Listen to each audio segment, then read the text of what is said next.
Welcome to Space Action Podcast, a division of Space Action Heroes, a webcomic you can find online at spaceactionheroes.com. I'm DC Nchama. Oh, shit. Where's Carson this week? Oh, shit, bitches. It is a very special edition for this auspicious of Father's Days. For those of you who do not know my family, my dad recently retired from being a pediatrician. He served in my hometown as chief of pediatrics for the past nearly 3 decades, and finally had his retirement party. I went up to Cornwall a couple weeks ago. We threw this big safari themed party. Everyone wore like the Shekis, and my sister dressed up like a lion with my nephew dressed as a cub. It was fucking adorable. And we did a little song. We did some Leo Sayer. If you know me, something alright. If I can find the video, I'll post it. But we covered a song. It was great. My dad had a great time. And while I was up there, I thought that was a great opportunity to sit down and do a podcast with my dad. It was something I've been wanting to do for a while, is to have a podcast with my parents. As a kid, as you get older, you start to have more perspective of the world, and you start to think, what were my parents thinking at this time? How much of their DNA is influencing my thought patterns, my behavior? What were they going through? And it's very rare that we have the opportunity to sit down with our parents and talk earnestly about these things. They're important, guys. Like, they're really things that we all have to consider in terms of knowing ourselves and the places we come from. I thoroughly believe that. My dad grew up in Malawi, Africa. This is an interesting thing. I just went through the podcast. I wish I brought it up. He doesn't really know exactly when he was born. We always just said it was April 25th, but at some point in 1941, my dad was born in Malawi. Grew up there 18 years, went to missionary school, and then eventually went to Dublin for med school.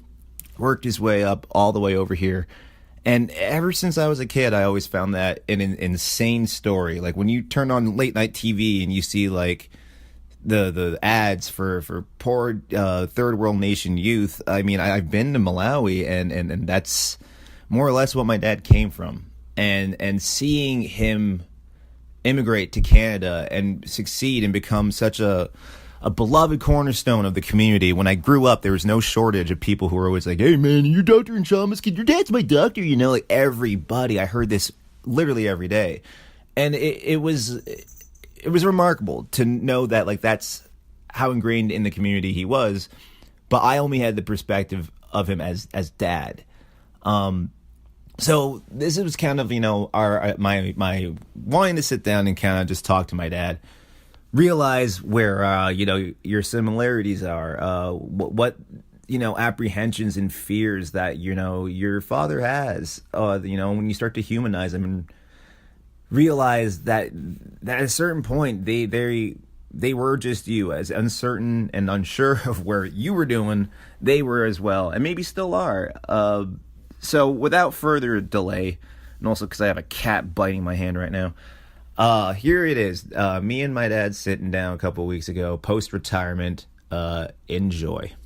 All right. Well, I'm going to start with, first of all, officially, happy retirement, because it's official now, right? Thanks. You've been retired for 2 years now, though?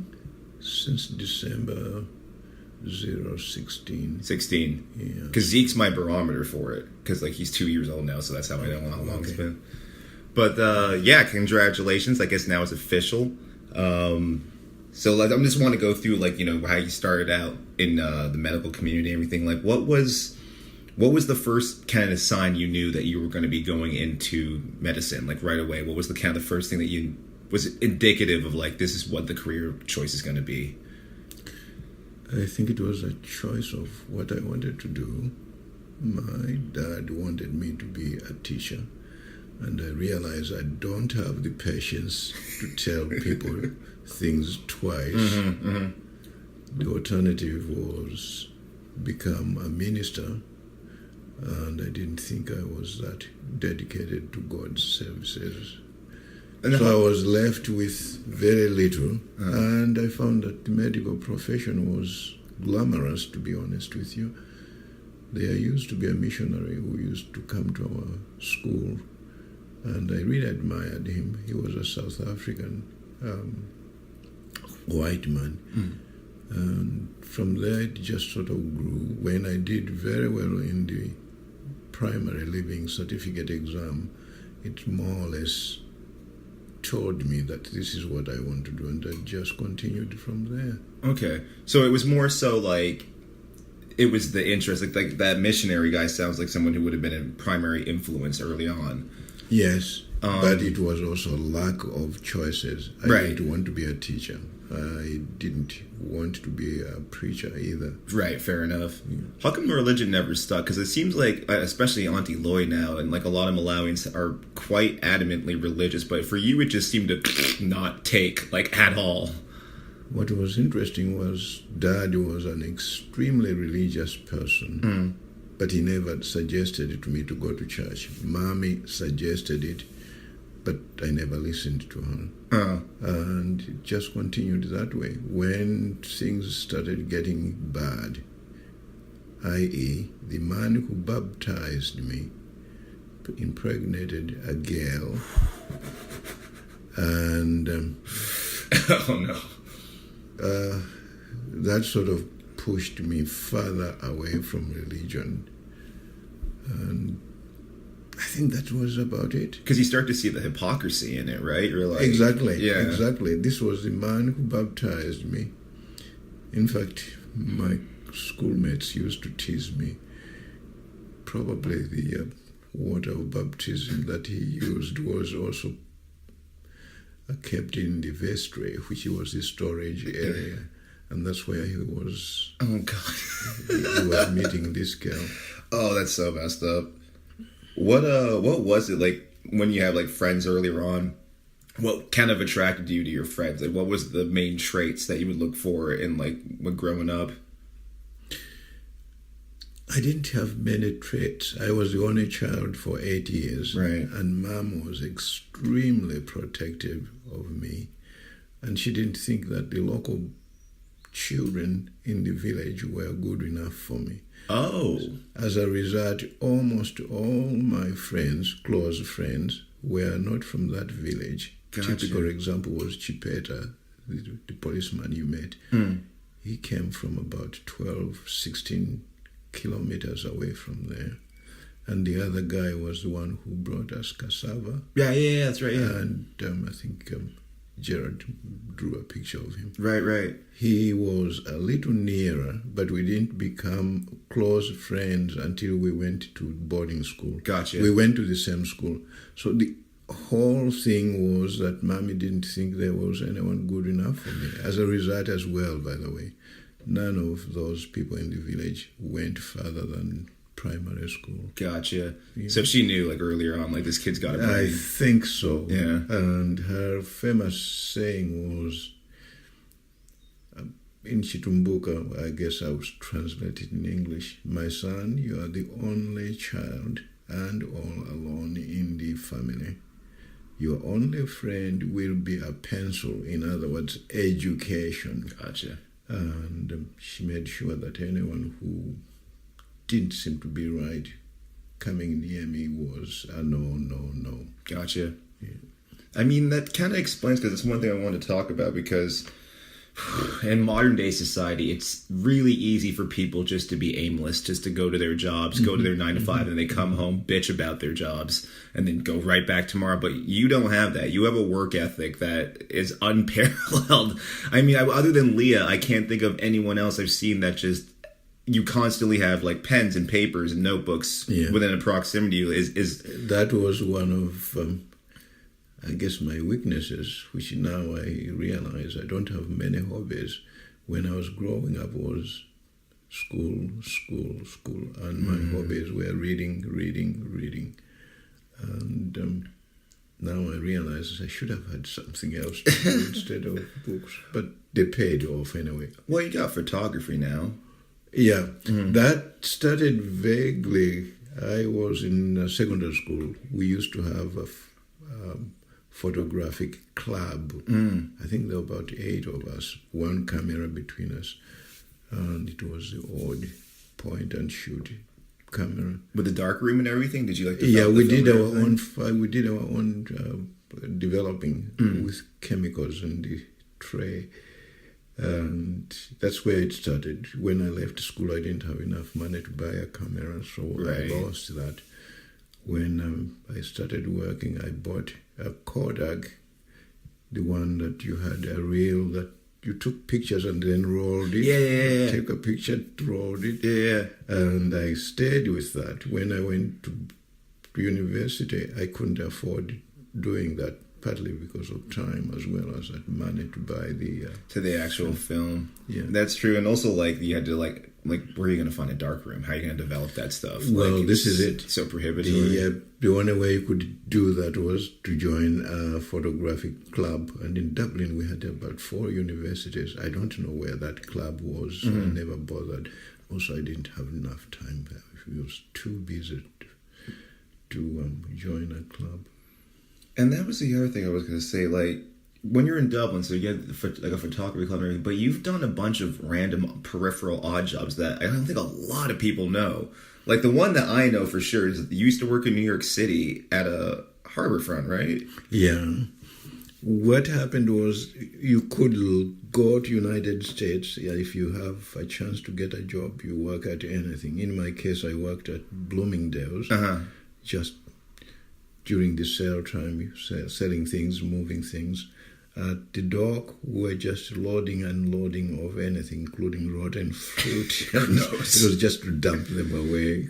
How old are you at this time? 18, wait a minute, that was 18. I was 26, I think. Okay. Yeah. By yourself, or would you go with friends and everything? Oh, there were a few people from my university and a few from Dublin anyway. As I said, there were many universities. And so we had a few Irish guys. But I think in that group I was the only African or black person. Right. Other than American blacks who worked at the place. Right. And after that, well, it was the dock, Bloomingdale's, and then, Dr. Cohen, a surgeon, orthopedic surgeon, took pity on me. I don't know why. He said, "You come in my office and rearrange my films." It was an old office, and he had films that were probably 20, 30 years gathering dust. So he said, "Well, can you arrange them by date?" Oh, jeez. Well, it was a plus for me because it took me a long time to do that. Right. Which meant I had a job for that period. That's a good point, yeah. Otherwise, that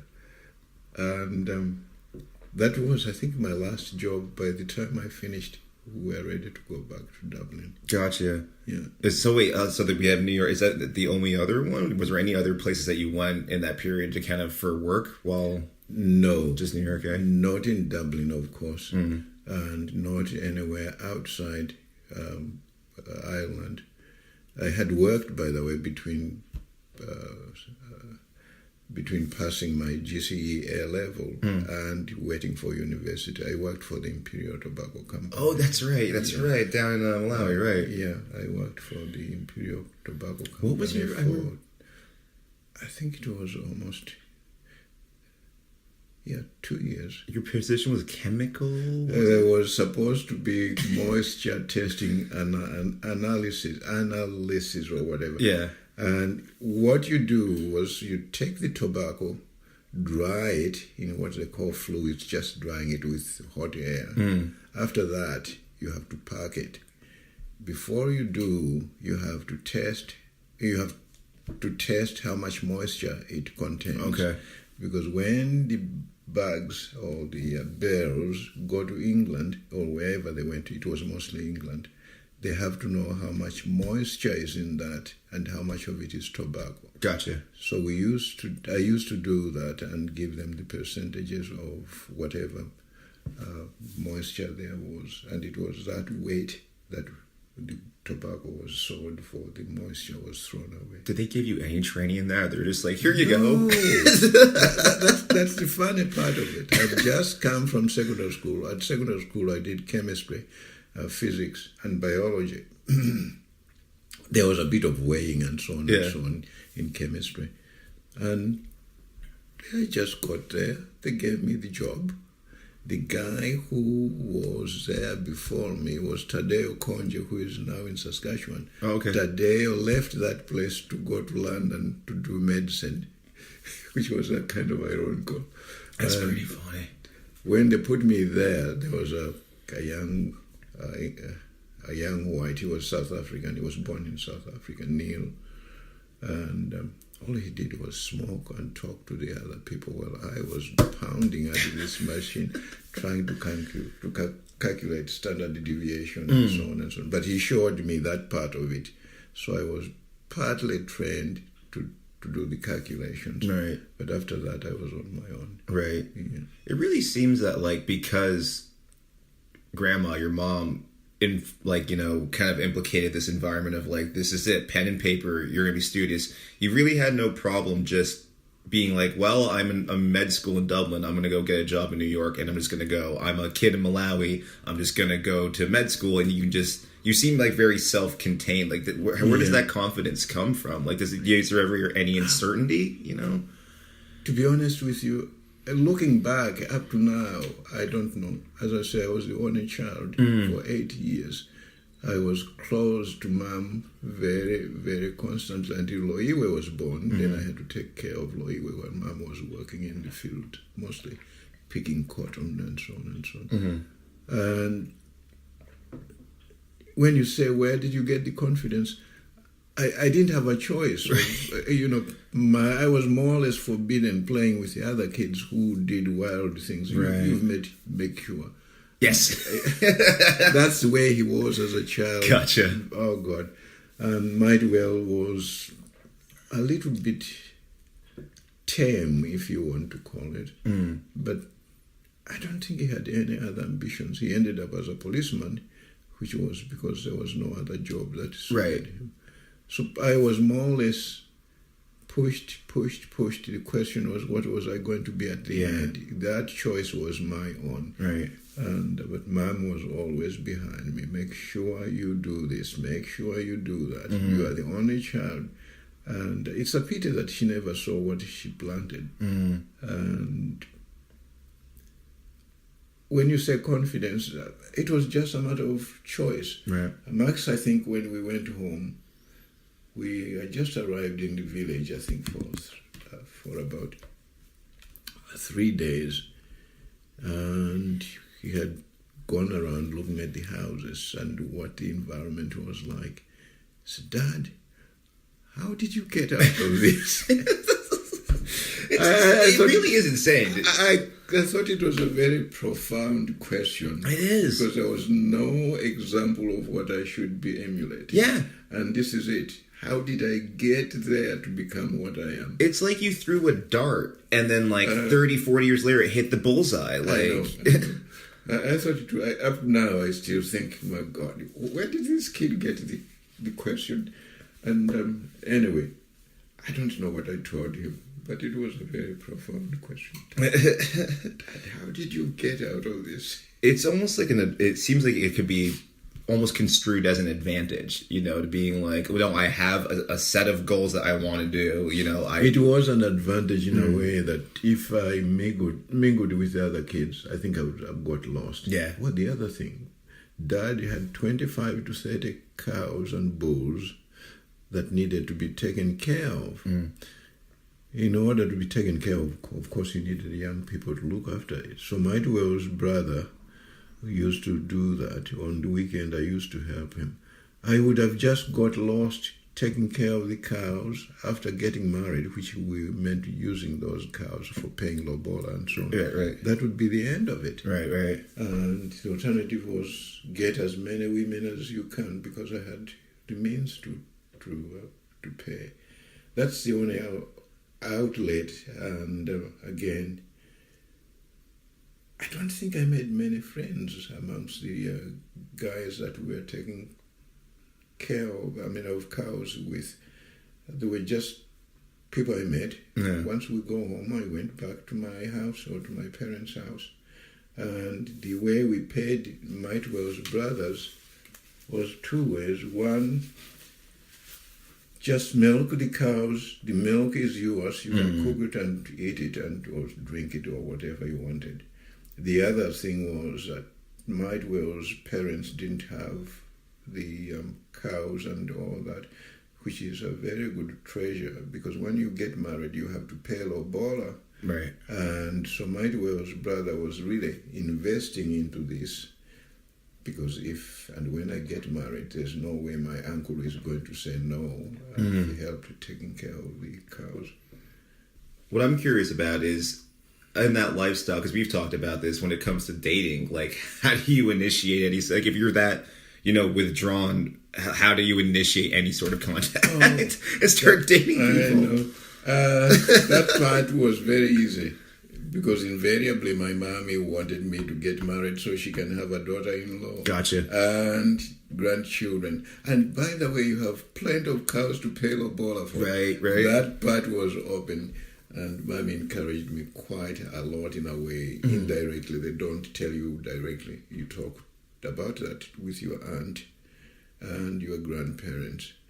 The mother may have an influence by talking to these people. Do you ever ask him if he's dating? So first girlfriend, I think you saw the picture, and that was a local girl. The second one, I think I had 2 local girls. I had that one, and a friend of mine who was actually my classmate took her away and ran to Zimbabwe. Oh, jeez. I didn't regret it, actually. I thought, my God, I almost got married. That would have been the end of my education. Right. Yeah, so I kept quiet for some time. Then I met another girl who was, oh God, I don't know. And my sister, we were used to tease me. Whenever... Which is very rare, because I was quite older than her. I was supposed to have respect for me. Oh, she used to say, God, when some people are looking for girlfriends, they look like they are blind. She wasn't very attractive. Oh, God, Jesus. And as it happened, I was in secondary school. She was in the village. Somebody ballooned her. That was the end of the story. I'm sure Loiwe was delighted. So that was the last girlfriend in Malawi. Right. And when I went to secondary school, I didn't have any girlfriends. And when I was in Dublin, you didn't need a girlfriend. There were so many girls looking for boyfriends. We used to call them OAU, Organization of African Unity. They were fond of African students who used to have bursaries and, Okay. They used to have money. Gotcha. So what was attracting them was getting drunk over the weekend, and African students were delighted to have them and right.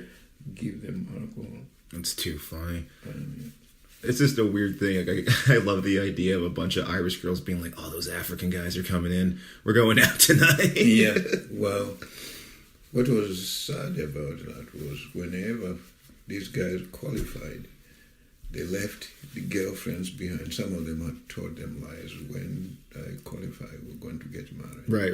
99.9% of them did not. Oh, boy. So the girl, immediately this guy leaves, usually within a week or 2, well, occasionally longer. She started hunting amongst African boys to see if she can catch one. It seems and almost so all of them did catch one. And hence we called them OAU. It's too funny. Organization of African Unity. It seems like Ireland, though, for the most part, racially seemed like what was the climate like? Was it ever like? I'm sure it wasn't all honky dory. I mean, you did have to adopt a name, or that was in primary school. What? You had to adopt McDonald for the missionary's sakes, right? Wasn't that? No, that was the time I was leaving primary school to go to secondary school. Okay. The primary school didn't care because most of the teachers were African. Oh, okay. So they knew what Dokiso means and so on, and the names were not a problem. So when we were going to secondary school, 80% of the teachers were white and Europeans mostly. And they didn't know how to pronounce African names. And so they found a way by saying, you can't go to a secondary school with a heathen name, they used to call them. So wrong. So we sat down. It was horrible. I adopted McDonald because there was a guy who was district commissioner at Mzimba. In fact, where close to where Loiwe was, there's a hall named McDonald Hall. It was named after him. Gotcha. And there's a road as we branch off going to my place that was supposed to be straight all the way to Lilongwe. It never got off the road. But he made it a business of his to make sure it's cleared and so on and so on. When he went to the government to ask for, I think it was pavement or something, I can't remember what they did. I think they just put gravel on it. The government said, no, it isn't very economical. We have to blast mountains to go through that. We don't have the money. Anyway, he became very famous. The natives used to call him Madondo instead of McDonald. That's too good. And that's how I got the McDonald. Gotcha. And they accepted that. Right. There was another guy who just came in. His name was Fackwell. Fackwell. Yeah. What? F-A-C-K? I don't know how he spelled it. Fackwell? And do you know he went through school with that name? What was funny was whenever a new teacher met him and asked, what's your name? Fakwen. I used to smile on him. And he looks at, how do you spell that? The guy, of course, didn't know whether it's whatever it was. I guess he probably ended up with F-A or F-U. Right. I don't know what he ended up with. That's too funny. But it was horrible. That's where we got all the Mzungu names. In fact, most of them were not names that Mzungu used. We just picked up anything that was English sounding. Just to get through the day. It's like... So was Ireland like... Because I figured there it was a little bit more tame, or... When I got to Ireland, things changed very quickly. And anytime they said, what's your name? MacDonald. And of course, MacDonald is a family name. So they say, yeah, but that's not your name, is it? I said, good. Now this is my chance. No, that's not my name. Oh, that's awesome. And my name is Dokiso. And they couldn't pronounce that either. So they said, would you mind if we call you Dono? D-O-N-A-L-L. And so I ended up with Don. Mommy sometimes still calls it sticks. Yeah. It always drove me nuts as a kid because, like, I didn't understand. I was like, it's Dokiso. That doesn't make... Where does Don come from? It drove me nuts as a kid. And so most of the time, those were kind enough. In fact, the majority of people would say, how do you spell that? And so on, ended up with Dokiso. And those who couldn't hear just pronounce it as Don. So the Irish were more sensible. I resumed my name. And the problem was that by that time, a few certificates had MacDonald. Oh, gotcha. And so I decided to put in MacDonald just to avoid confusion. So you find my signature probably ends up M, Dokiso Nchama. Gotcha. That's right. Yeah, it does. So what if you, like, you've had perspective of 7 decades now, nearly 8, mind you. Yep. Of like... Last birthday was 77. 77.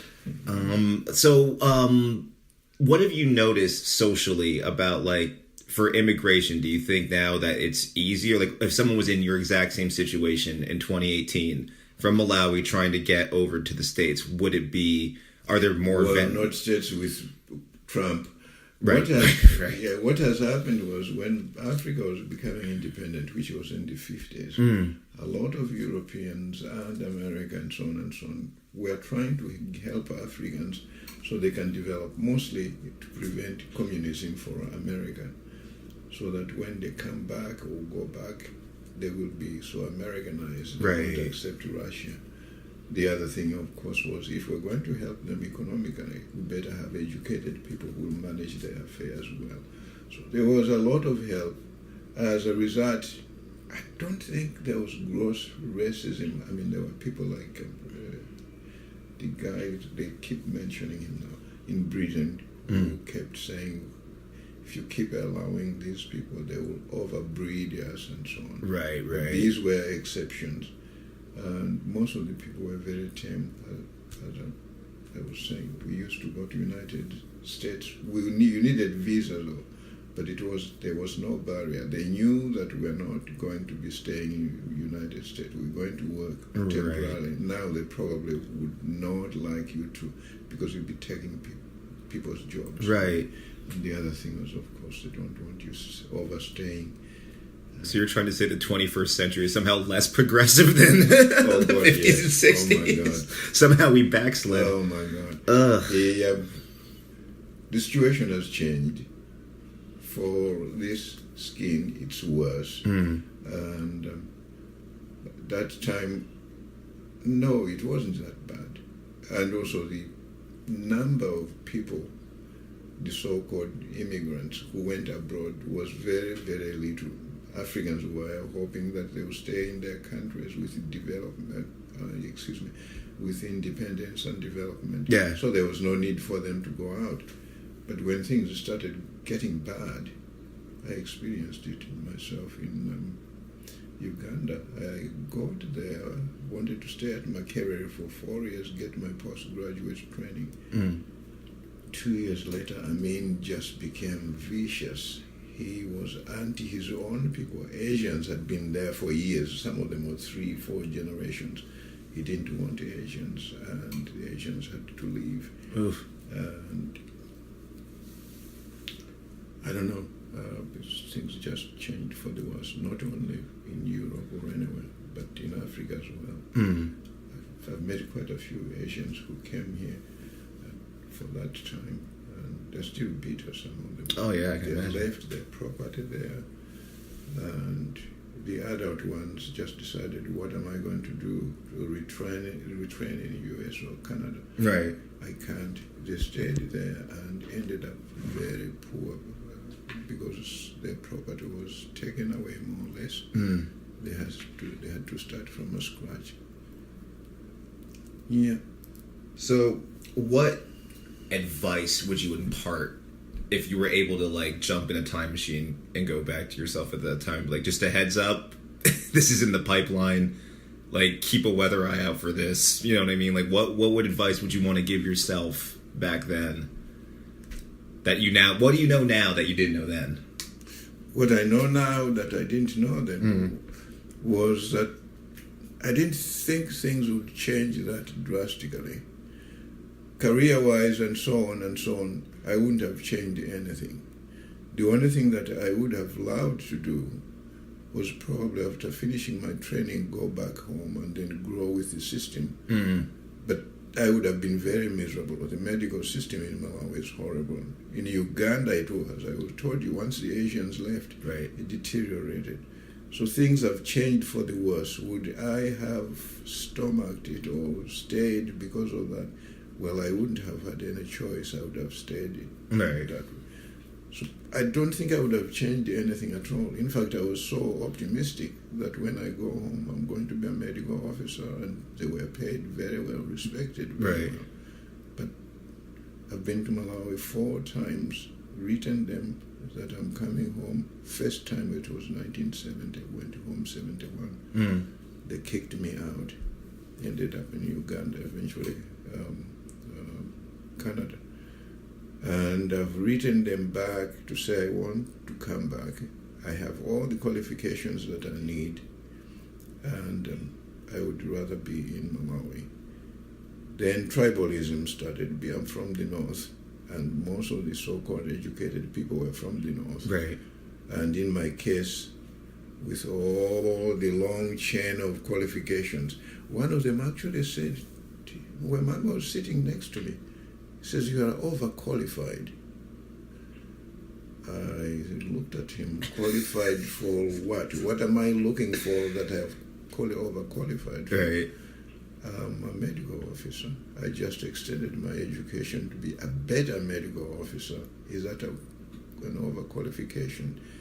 There are so many diseases in Malawi or in Africa in general that somebody has to know and even plan new treatment or management. You need extra knowledge for that. That is not being overqualified. Unless you say, well, this is what you're going to do here, and you can't touch this, you can't touch that. I haven't overqualified. He looked at me as if I was stupid. I said, well, I felt like, that's a stupid answer, by the way, but I just kept my mouth. That's ironic. I know. Like, after all that. And most of what is going on in Malawi is that if you're from the north, and unfortunately most of the people from the north go home with fantastic qualifications, they end up being blocked.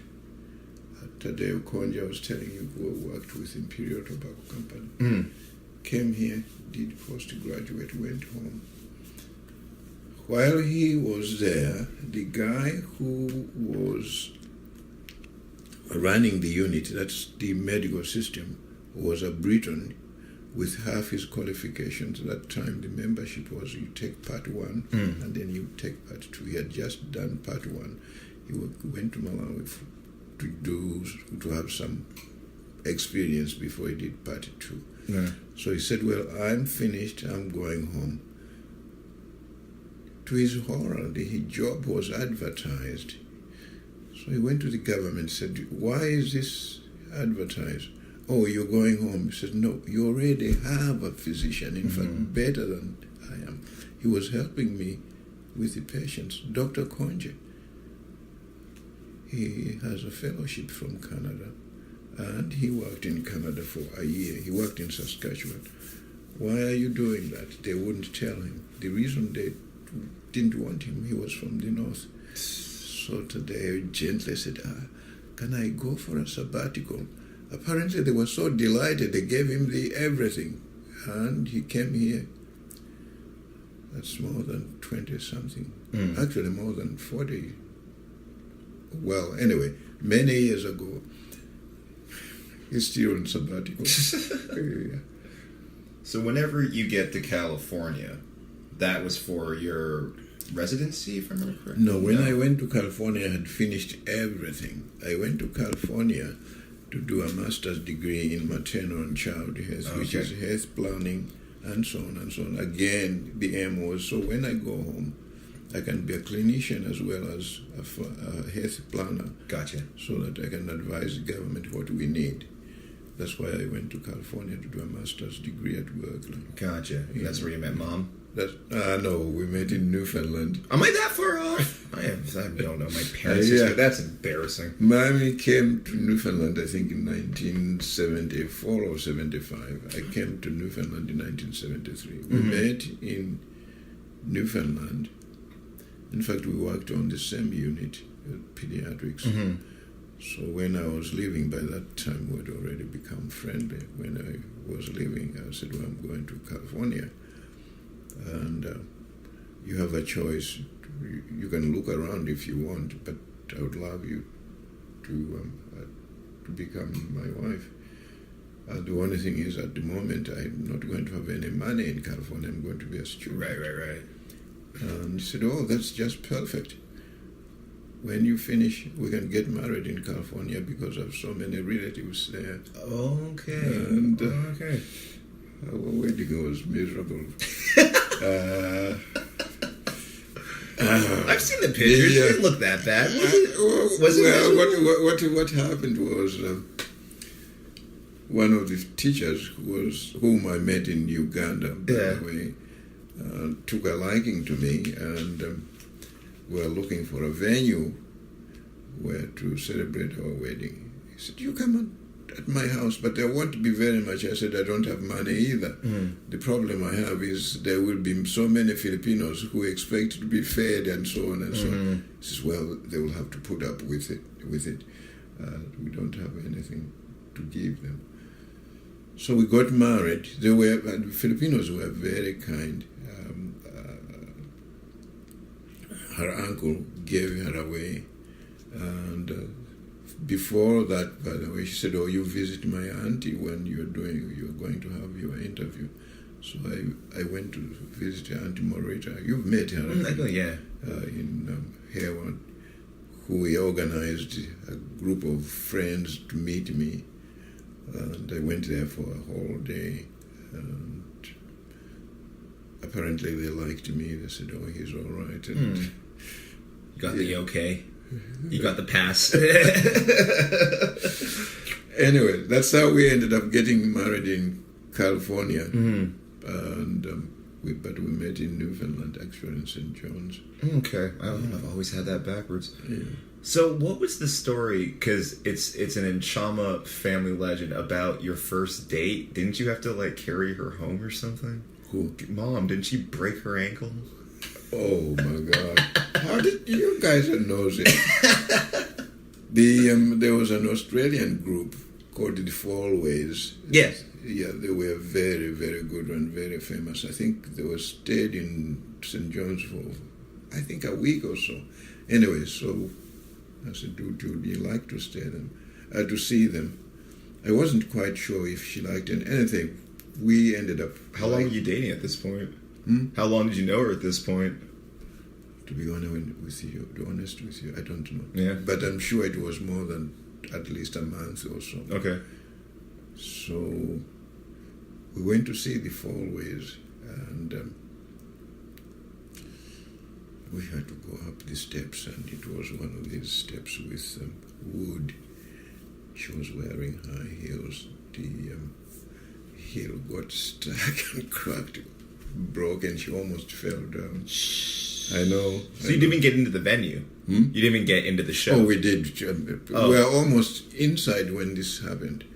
And she didn't, I don't think she suffered any, she didn't complain of discomfort or anything.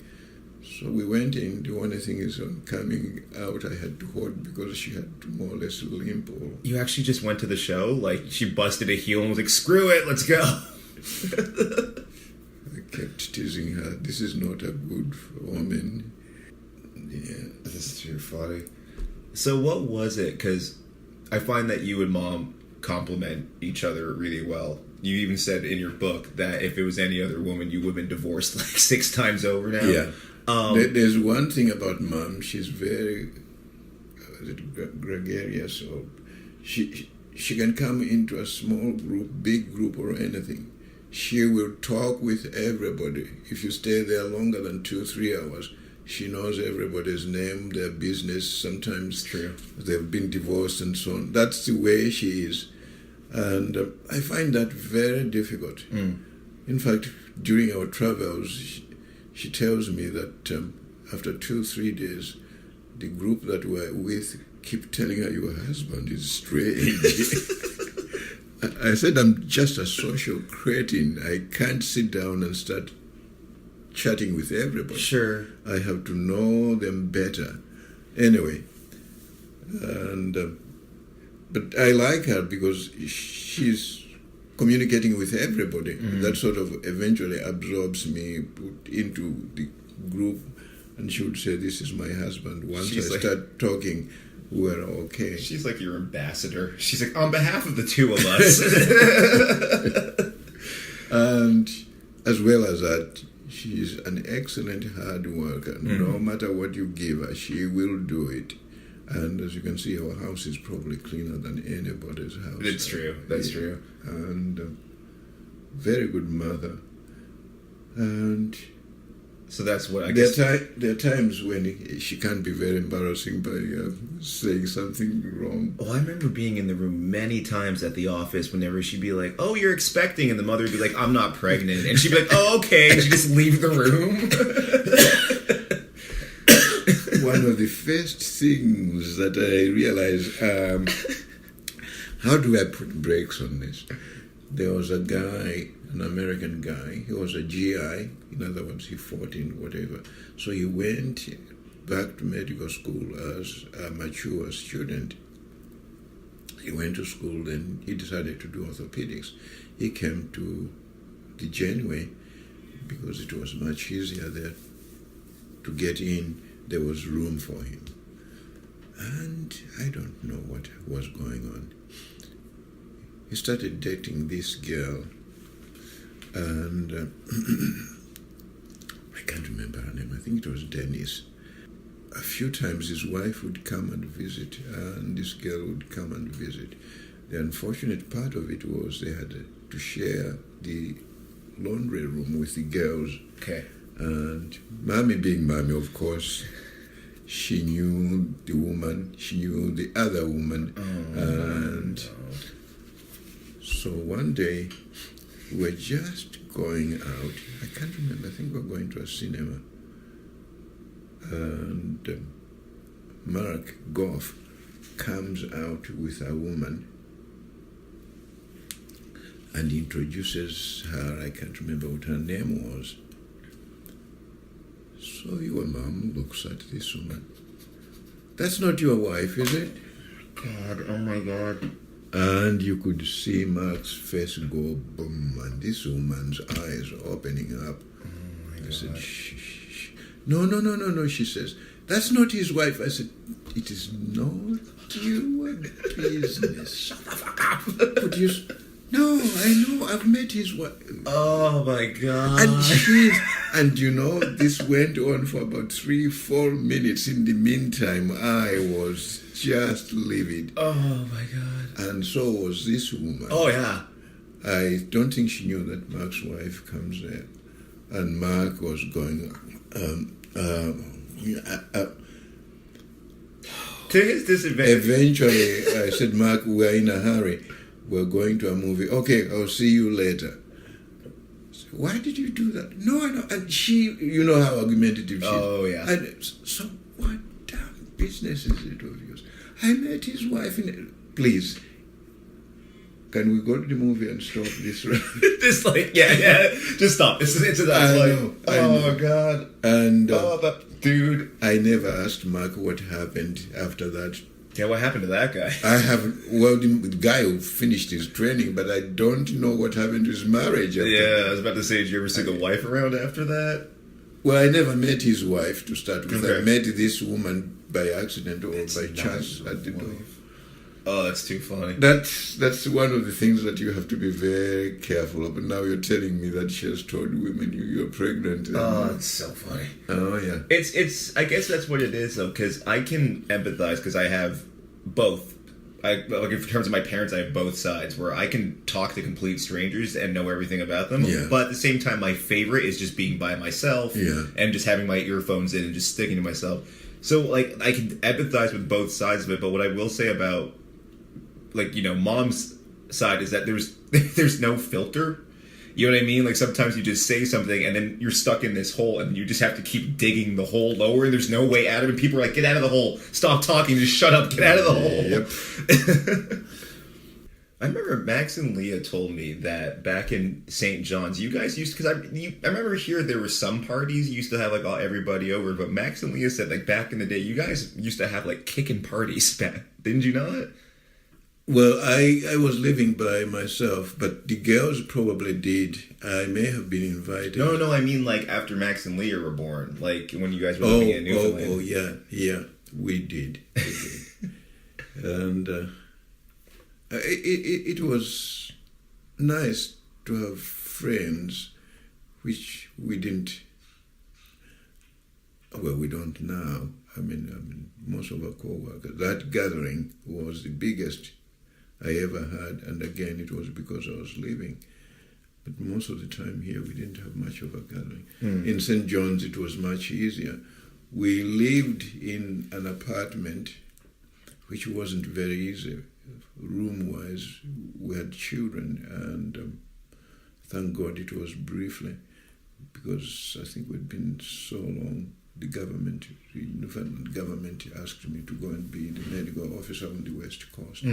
And then I combined that with private practice. Oh, okay. And then one of the guys in Grand Falls, a Filipino actually, decided to leave. And the hospital said, do you mind? We don't have a pediatrician here and you're doing nothing there. I said, no, I'm working except I'm under bed.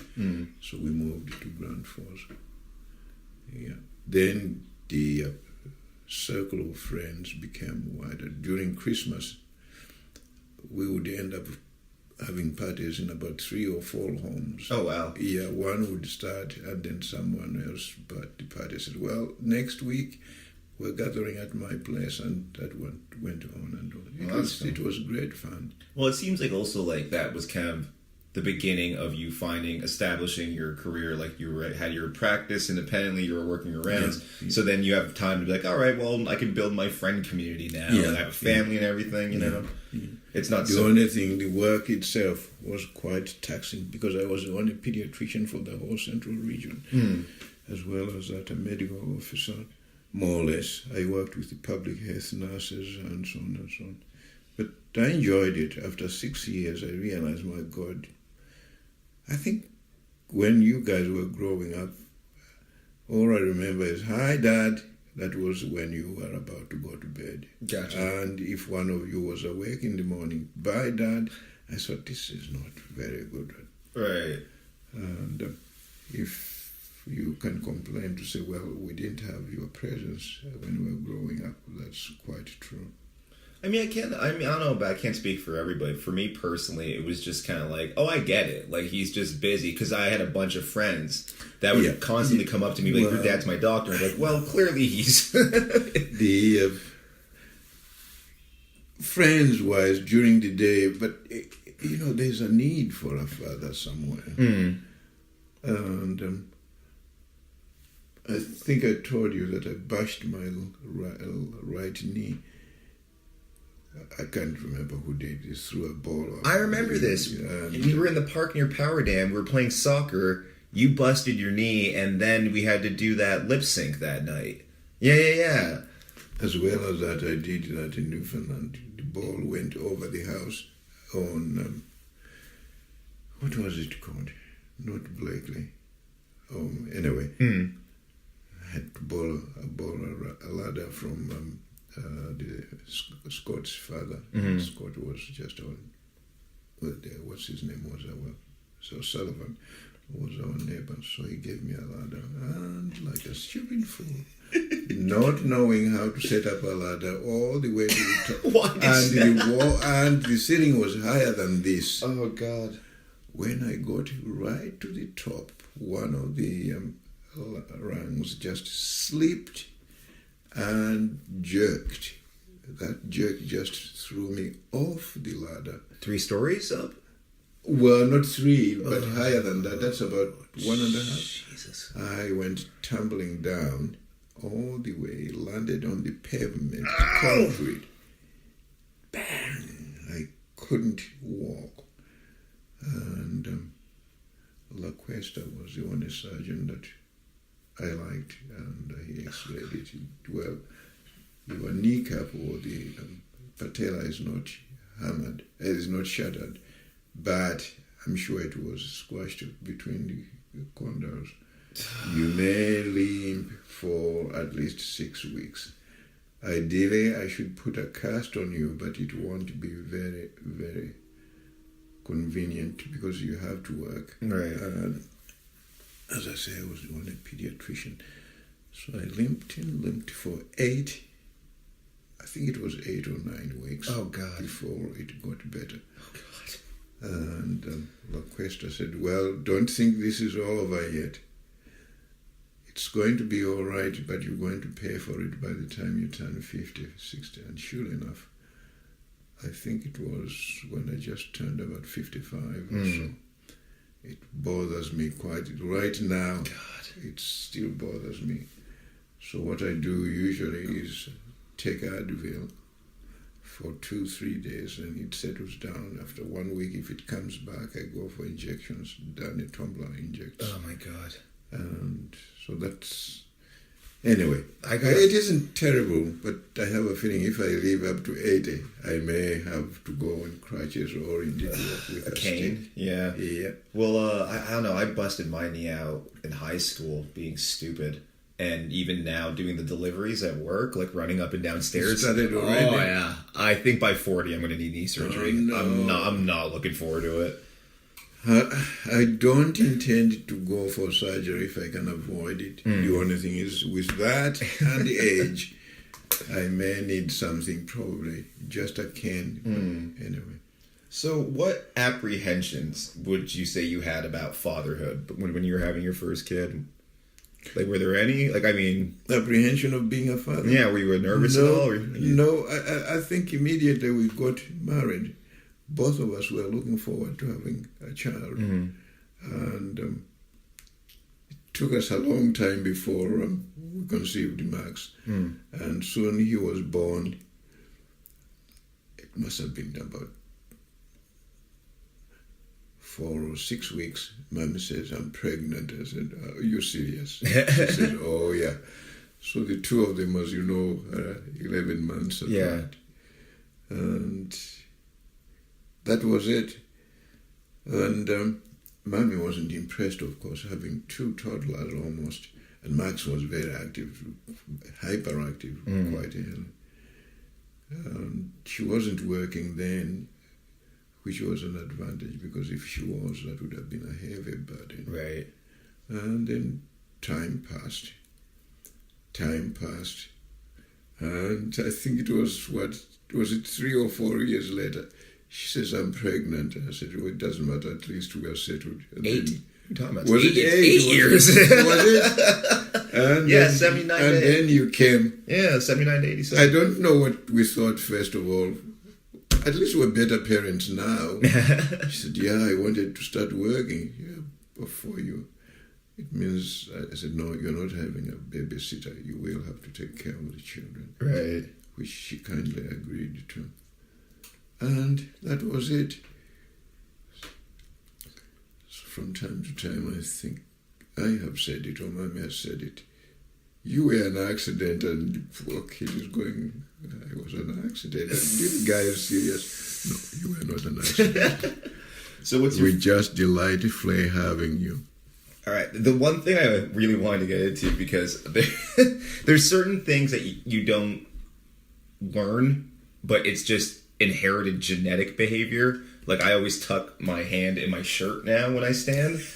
It's the weirdest thing. I've caught myself doing it all the time, but it's just like, oh, I got it from Dad. But there's a couple specific things, like, for example, I didn't know Max told me you love Clint Eastwood movies? Old Westerns? Yeah. What? I don't know. There are some things that Mommy thinks are peculiar. Sometimes she doesn't even watch with me. And I don't know. There are just some things that I like without even knowing why I like them. Sure. That they're engaging. They're not even educational sometimes, by the way. Well, you used to watch pro wrestling all the time. We used to watch WWF Yeah. every Saturday. And that part of it I can't explain. I mean, it was stupid. You know they were acting. They're not slamming each other that badly. But every Saturday I would sit and Mom would leave me alone. And here they are slamming each other and tossing each other over the fence. And I've always had a theory that it's just because, again, you're in like your track and you're so studious that whenever you decompress, you're like, I want to watch the stupidest thing I can find. Maybe that was the reason. If I had a real choice, I would rather watch soccer and movies, not so much acting as on stage acting. Again, that makes me very selective. We used to go to Stratford. Yeah. And Shakespeare was mostly my favorite, and occasionally you'd get something outside that. Mommy, she was kind enough to stomach Shakespeare, but I think we have exhausted. The other thing is the director who is there now, Somolino, has changed many things. He's trying to modernize the place. And some of the plays that he has put up are relatively new that don't seem to make any sense to me. So I decided not to go. Chilango still goes there. The other thing, the other advantage he has, the Shakespeare, Shaw, Bernard Shaw, the theatre is near his town. Oh, okay. Yeah. And unfortunately, Shaw's plays are very limited in number compared to Shakespeare. But invariably, he gives me a call. Such and such is going on. Do you want to come? So it seems to be like it's just anything with theatricality, like Stratford, Looney Tunes. Yeah. You know what I mean? Like that's... Well, Stratford I can choose because there used to be a variety of things that you can see. And again, usually half of that was Shakespeare. Now that Shakespeare is being cut off, new plays haven't impressed me very much. Sure.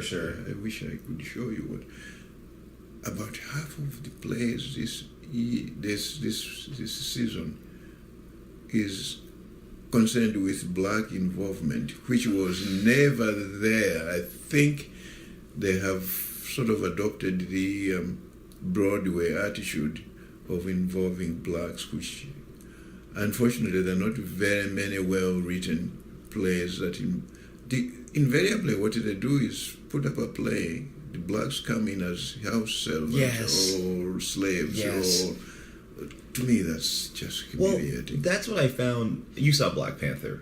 Mm-hmm. I love that movie. Well, that one is exception. You know what I'm saying? Because I just loved it. In that movie, like, it's all about pride and home and like culture. And for once, black people weren't portrayed as like an underling, or it was about this. Not only are they not underlings, this culture that's so advanced. Like, what if this nation in Africa was able to use their natural resources instead of having them taken away? And I was like, we need more of that. There needs to be more representation from that angle. Yeah.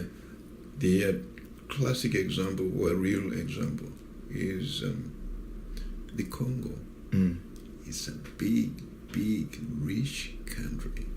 It was divided between the Portuguese, the Germans, oh God, I will think of them in a minute. Belgians, and who else was it? The Spanish. They cut the place into many, many pieces. The Americans came in because of uranium during World War II. Up to now, they have stayed there. What they have done is maintain those divisions, put warlords who are virtually black servants who are being overpaid just to keep them quiet. Gotcha. And the country has become impossible to rule. The poor boy, Kabila Lawrence, was put in there because his father was killed.